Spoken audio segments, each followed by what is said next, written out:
I've listened to preachers, I've listened to fools. I've watched all the dropouts who make their own rules. One person conditioned to rule and control. The media sells it, and you live the role. Crazy Train, Ozzy Osbourne, 1980. 36 years later, we as Americans are still caught in the political hamster wheel. Enjoy the video. As if the political party dog and pony show wasn't deceptive enough as it is, reports have surfaced that Bernie Sanders delegates were in for a surprise when they returned to their seats at the 2016 Democratic National Convention in Philadelphia.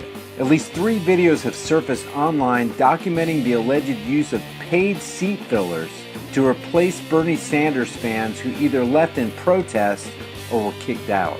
One of the men filming, Jeff Day, a Sanders delegate, says that because of a lack of sleep from the night before, he got to the convention late, between 5 and 6 p.m., and the place was virtually empty, but that it was suspiciously filled up very quickly.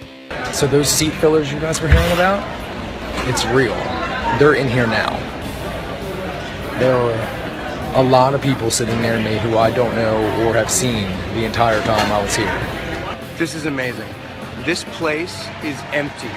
There is nobody left in here. I mean, this whole stage. Look at this. Look at this. One of the areas that I'm particularly interested in is Empty seats. children. Empty seats.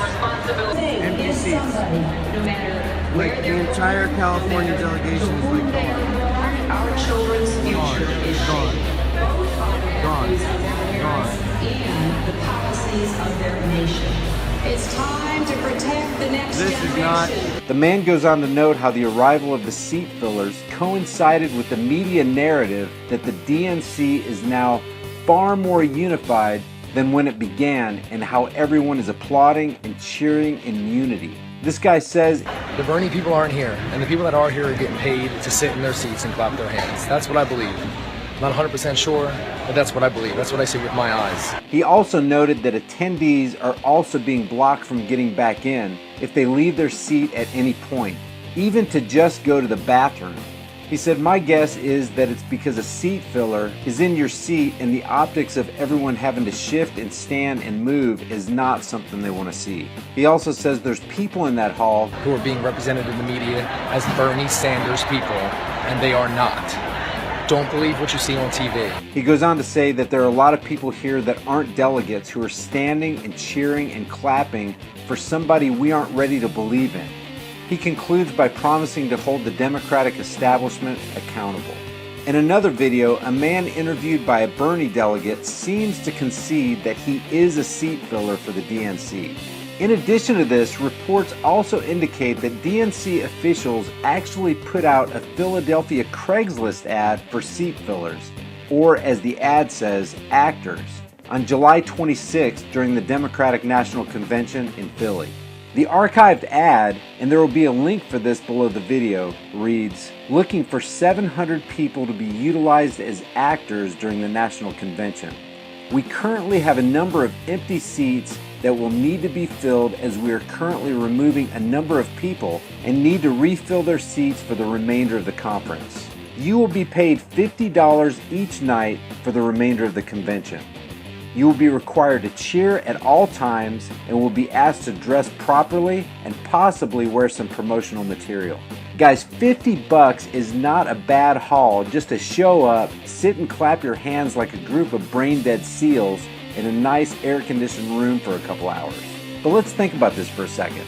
If it's true that the DNC replaced official delegates with paid seat fillers, how desperate do you have to be to hire actors to applaud and cheer for your floundering program and the lousy criminal players in your program so that you can show the millions of people at home watching on their TVs that you have the support of and are unified with people who are not even part of your party? And if they did put out this ad for staged actors, they're basically saying, hey guys, we totally suck. And because we suck, we want to pay people to make it appear like we don't really suck as bad as we really do. How pathetic. You can weigh in on this by leaving your comments below this video. Guys, thank you so much for watching my video. If you enjoyed it, give it a thumbs up and share it on Facebook, Twitter, and Instagram. If you want to see more videos like this, click that big red subscribe button down there, and as soon as I upload a video, you'll be one of the first to see it. If you want to support this channel, pick up one of these hard-hitting, conversation-starting shirts. You'll find the link in the description below, along with a plethora of other hard-hitting, high-impact designs. Remember, guys, the price of freedom is eternal vigilance. And indifference to this notion is the means by which the people will secure their own oppression. Let's stop securing our own oppression and let's start today. I'll see you guys in the next video.